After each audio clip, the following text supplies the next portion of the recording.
Assalamualaikum warahmatullahi wabarakatuh. Sahabat-sahabat pelajar, Indonesia adalah negara dengan mayoritas penduduk muslim terbesar di dunia. Tapi, tahukah kalian bagaimana Islam bisa sampai dan berkembang di bumi pertiwi ini? Masuknya Islam ke Indonesia. Kapan Islam pertama kali menginjakkan kaki di bumi pertiwi ini? Ada berbagai teori tentang hal itu, sahabat pelajar. Mari kita bahas beberapa yang paling populer. Teori Gujarat. Islam masuk ke Indonesia pada awal abad ke-13 Masehi, dibawa oleh pedagang dari Gujarat, India. Buktinya, batu nisan Sultan Samudra Pasai Malik As-Saleh dan batu nisan Syekh Maulana Malik Ibrahim di Gresik memiliki kesamaan dengan batu nisan di Cambai, India. Teori Persia. Ada juga yang berpendapat Islam datang pada abad ke-7 Masehi, dibawa oleh kaum Syiah dari Persia. Peringatan sebelum Muharram atau Asyura, penggunaan istilah Persia untuk mengeja huruf Arab, dan kesamaan seni kaligrafi pada beberapa batu nisan menjadi bukti teori ini. Teori Mekah atau Arab. Teori ini menyebutkan Islam masuk pada abad ke-7 Masehi, dibawa oleh para musafir Arab yang berdagang ke Nusantara. Buktinya, pada abad ke-7 sudah ada perkampungan Islam di pantai barat Sumatera. Kerajaan Samudra Pasai menganut mazhab Syafi'i, yang pengaruhnya terbesar saat itu adalah Mesir dan Mekah. Teori lainnya, ada juga teori yang menyebutkan Islam datang dari India, Bangladesh, dan Cina pada abad ke-11 hingga abad ke-13 Masehi. Terlepas dari teori mana yang paling akurat, yang pasti Islam menyebar di Indonesia melalui proses yang panjang dan beragam. Cara penyebaran Islam di Indonesia, Islam tak hanya datang, tetapi juga diterima dan berkembang. Ini berkat metode dakwah yang beragam dan bijaksana. Para ulama menyebarkan Islam di Indonesia melalui berbagai cara damai, antara lain perdagangan. Para pedagang muslim berinteraksi dengan penduduk lokal, membangun hubungan baik dan memperkenalkan Islam. Perkawinan. Pernikahan antara pedagang muslim dengan penduduk lokal membawa Islam ke dalam keluarga dan masyarakat. Pendidikan. Para ulama mendirikan pesantren, pusat pendidikan Islam yang melahirkan banyak tokoh agama dan cendekiawan. Kesenian. Wayang kulit, gamelan, dan kesenian lainnya menjadi media dakwah yang efektif karena masyarakat mudah menerima pesan-pesan Islam yang dibalut dalam seni yang mereka cintai. Tokoh ulama penyebar Islam. Banyak ulama yang berjasa dalam menanamkan nilai-nilai Islam di bumi pertiwi.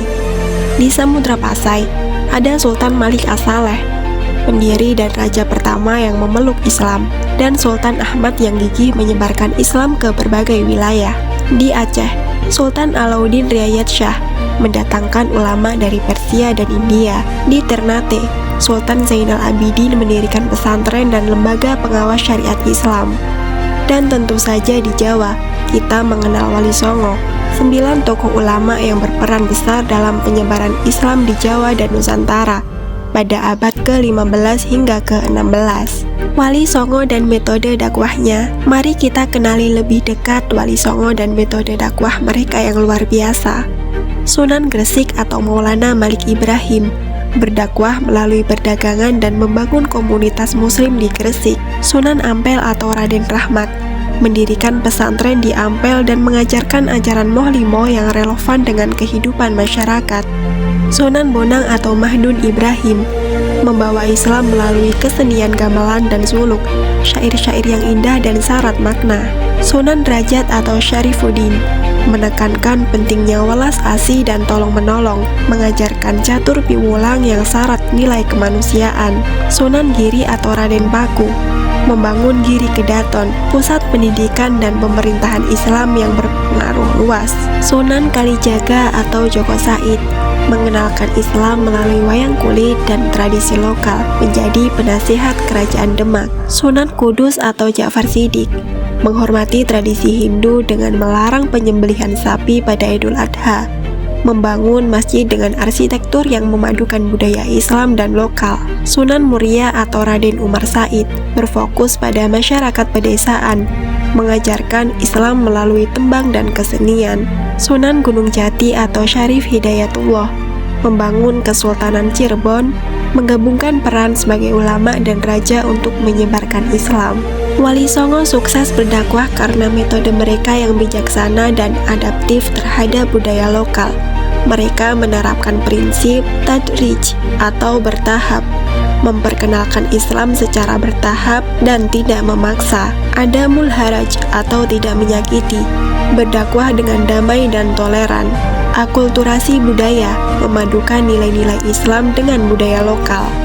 Pendidikan pesantren, membangun pesantren sebagai pusat pendidikan dan penyebaran Islam. Nilai-nilai keteladanan ulama, apa yang bisa kita teladani dari para ulama penyebar Islam?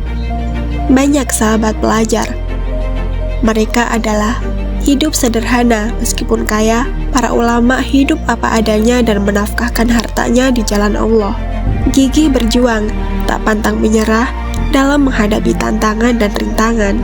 Menguasai ilmu agama, memiliki pengetahuan agama yang luas dan mendalam. Sabar, menghadapi cobaan dengan sabar dan tawakal. Menghargai perbedaan, berdakwah dengan toleran dan menghargai keragaman budaya dan keyakinan. Berdakwah secara damai, menyampaikan Islam dengan cara yang damai dan santun.